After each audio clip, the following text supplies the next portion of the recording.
Bonjour à tous, aujourd'hui s'est tenue la première commission permanente de l'année au Conseil régional d'Île-de-France. Donc nous venons de voter des aides importantes pour notre territoire. Tout d'abord en termes de santé, nous continuons à nous mobiliser face à la crise Covid. À l'heure où la campagne de vaccination se déploie et nécessite d'être intensifiée, la région souhaite accompagner les maires dans la mise en place de centres de vaccination où, comme vous le savez, les défis logistiques et humains sont nombreux.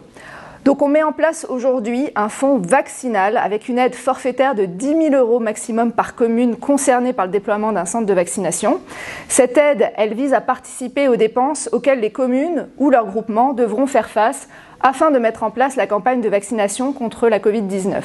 Alors, concrètement, il s'agit par exemple de prendre en compte les dépenses relatives au petit matériel médical ou strictement liées au vaccin et à la logistique des campagnes de vaccination définies par les pouvoirs publics. Pour éviter un troisième confinement, on continue les opérations de dépistage.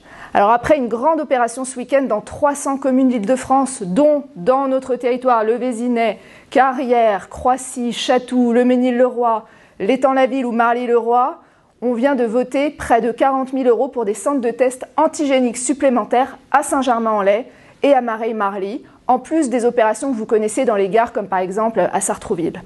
Il y a plus de 10 000 € aussi qui ont été votés pour les dépenses Covid de professionnels de santé, donc des médecins, des infirmières, des sages-femmes, au sein de notre agglomération pour les soutenir durant la crise. 1,7 million d'euros sera également attribué au centre hospitalier intercommunal de Poissy-Saint-Germain-en-Laye et plus de 100 000 € pour la création de maisons de santé ou l'installation de médecins à Louvciennes et à Houille.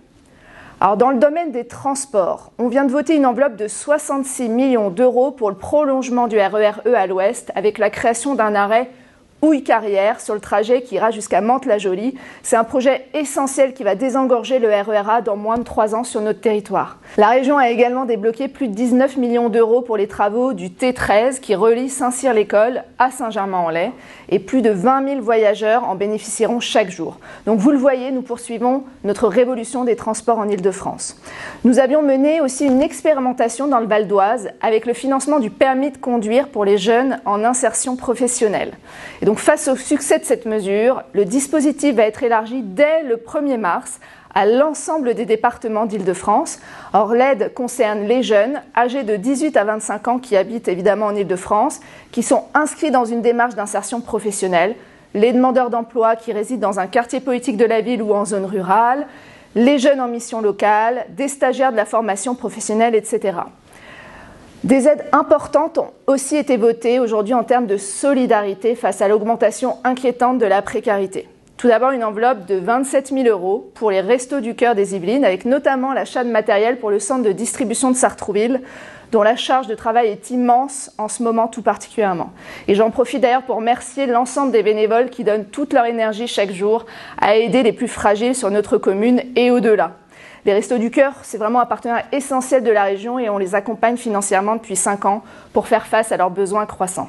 Lors de cette commission, nous avons également financé à hauteur de 250 000 € la restauration extérieure de l'église Saint-Martin à Sartrouville, avec des interventions sur le clocher et la flèche dans un souci à la fois de mise en sécurité du public, mais également évidemment dans le but de conserver et de préserver notre patrimoine. Nous soutenons également les TPE de nos territoires et donc on va aider la fameuse pâtisserie Michoco-Mi-Gâteau au Vésinet et ses 2 entrepreneurs super dynamiques. Et on continue aussi d'investir dans l'éducation, l'amélioration de la qualité de vie et d'études des lycéens avec près d'1 million d'euros dédiés à la rénovation des lycées yvelinois. Donc vous le voyez, la région est un acteur concret du quotidien au service de notre territoire et de ses habitants. Vous pouvez compter sur nous.